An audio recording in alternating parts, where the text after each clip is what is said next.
देव, देश आणि धर्मासाठी विश्वात्मके देवे साधक मंडळी. आता मध्येच म्हणजे सध्याच एक व्हिडिओ आला होता डॉक्टरांचा की त्यांच्याकडे प्रेमानंद रमानी म्हणून डॉक्टर आहेत, मेंदूरोग तज्ञ, न्यूरोलॉजिस्ट, न्यूरोसर्जन. त्यांच्याकडे एक पेशंट आले होते. म्हणजे त्यांनी सांगितलं की मला असे असे आजार होत आहेत, मला हे आजार होत आहेत, मला डायबिटीस आहे, मला म्हणजे चक्कर येते किंवा काय काय जे आजार त्यांनी सांगितले.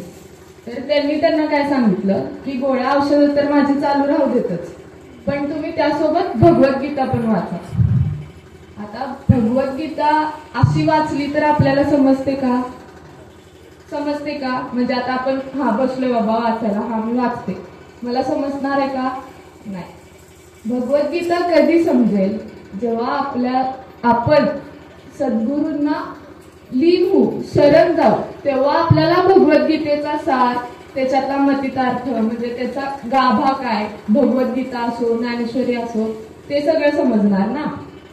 मग आता आपल्याला अर्थ समजून घ्यायला, आपल्याला म्हणजे त्याचं जे काय आहे, काय कशासाठी गीता सांगितली आहे किंवा का गीतेचं वर्णन केलंय, हे सगळं समजून घ्यायला आपल्याला सद्गुरूंना शरण गेलं पाहिजे. मग सद्गुरूंना शरण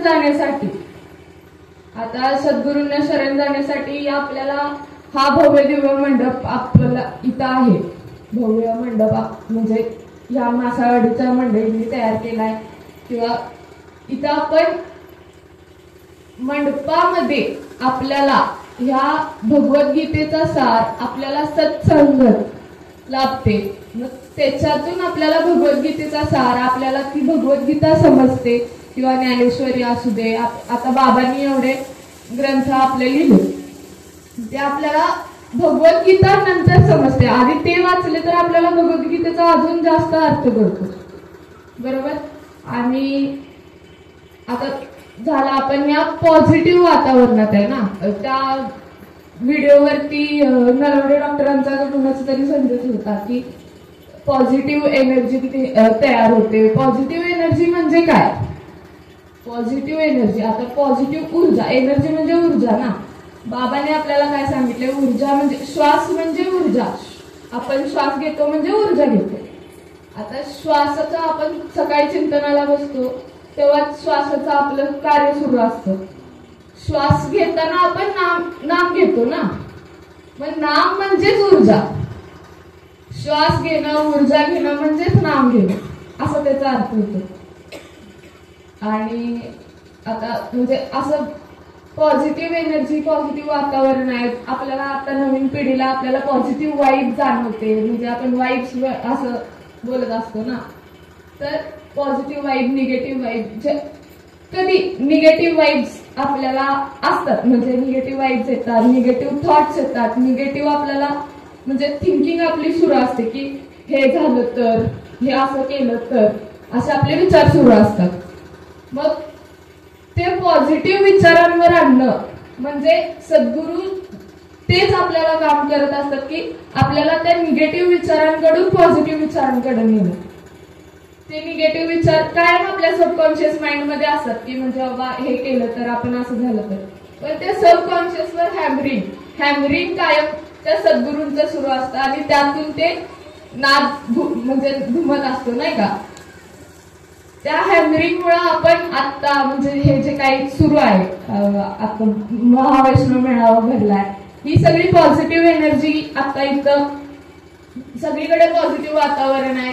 ह्या वलयातच आपल्याला काय समजते तर सत्संगाविना देवती देव पाविजेत नाही, बरोबर.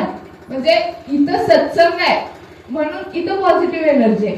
इथं सद्गुरूंचे काय म्हणतात ना की शरण आपल्याला इथं सद्गुरूंमुळं आपण इथं आहे त्यांच्याकडे.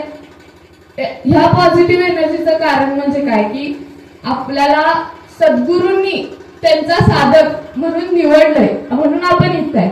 आता भरपूर जण पंढरीच्या वारीला जात आहेत वगैरे, पण त्यांना माहिती आहे का की वारी का करावी? कालपासून आपण ऐकतोय की वारी अशी, ती वारी अशी, इथं का आपण आलोय, हे सगळं कालपासून आपण ऐकतोय.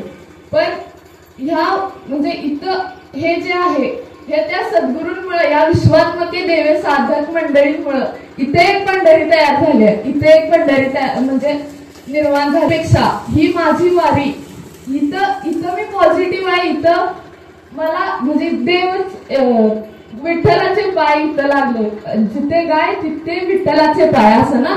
मग इथं पूजाताई पण सकाळी म्हणल्या की त्रिवेणी संगम म्हणजे आता शक्तीपीठ तयार केलं, आता भक्तीपीठ तयार झालंय.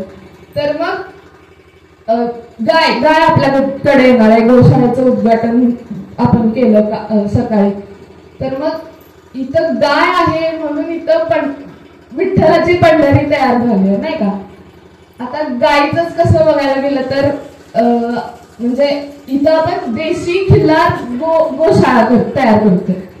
देशी खिल्लार गोशाळा म्हणजे कशी, का बाबा देशी आपण गाय वापरायचं, म्हणजे देशी गायींचा आपण प्रसार करतोय, म्हणजे त्यांना का आपण त्यांचं वाढ म्हणजे काय म्हणतात ते वंश वाढवायचा काहीतरी पुढे न्यायचं, देशी गायीचं हे झालं पाहिजे, गोशाळा झाला पाहिजे.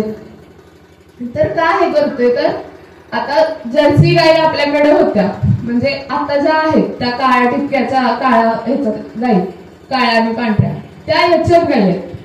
जर्सी गाय होत्या त्या पिवळ्या. आपल्याला गेली 25-30 वर्षापासून सांगतायत देशी गोमाता, देशी गोमाता. का करतायत बाबा देशी गोमाता, तर त्यांना हे आधीपासून माहिती आहे की बाबा हे आहे, म्हणजे असं होणार आहे, माणसांवर याचा परिणाम होणार आहे.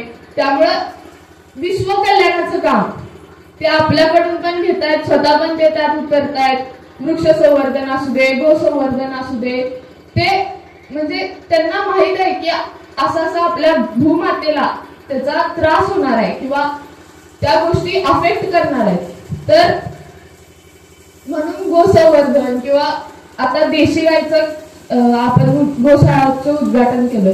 मग म्हणून देशी गाई सगळ्यांनी, प्रत्येकाच्या घरी एक तरी देशी गाय असली पाहिजे. ती भाकड असू दे नाही तर कसं पण असू दे. देशी गायचं खरंच म्हणजे काय पॉझिटिव्ह एनर्जी तिथं पण आहे. बघा ना, तुम्ही पॉझिटिव्ह एनर्जी म्हणता, तुम्ही गायचं आता इथंच किंवा चिखलीत असू दे, आपल्याला हात जरी फिरवला तरी आपल्यात ऊर्जा, काल ताई म्हणल्या ऊर्जा आल्यासारखं वाटतं, एकदम शक्तिमान असल्यासारखं वाटतं, नाही का.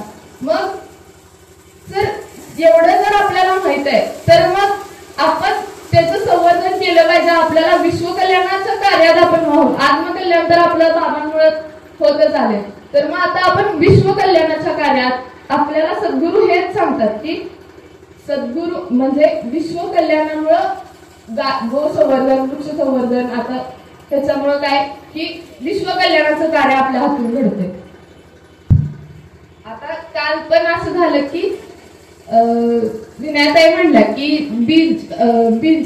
बीज सुरुवात होते आणि योग्य शेवट कुठं होते, तर वृक्षापर्यंत. मग बीजापासून वृक्षापर्यंतच्या प्रवासात आता खूप बीज आहेत ना, ते काही सगळेच वृक्ष होतील अशातला भाग नाही, बरोबर, काल म्हणले तसं. पण जर सद्गुरूंची सोबत असेल, सद्गुरूंना आपण शरण जाऊन सद्गुरूंना लीन होऊन, तर मग त्या बीजाची सुरुवात योग्य शेवटाकडे वृक्षापर्यंत जाते. तर त्या ज्या प्रोसेसमध्ये तर आपण सद्गुरूंना शरण जाऊन सद्गुरूंना लीन होऊन ती प्रोसेस आपली पूर्ण होते. आणि जय